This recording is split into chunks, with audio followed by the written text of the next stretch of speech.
Vonat repít innen tovább, elmegyek, nem látsz már soha, úgy elmegyek, nem látsz soha. Árpád vezér hangja, onnan kiszólana. Hol vagytok, székelyek?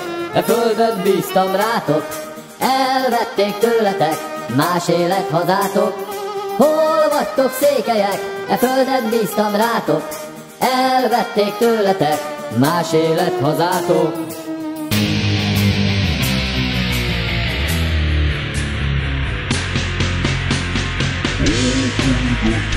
Székely, tekints fel az égre, nézd meg, hogy tőled milyen kelete, és 7 határa szóló esküvőt csapom.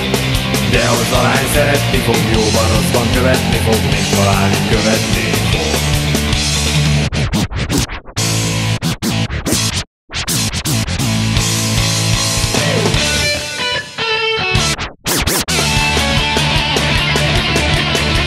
Tőletek más élet hozzá.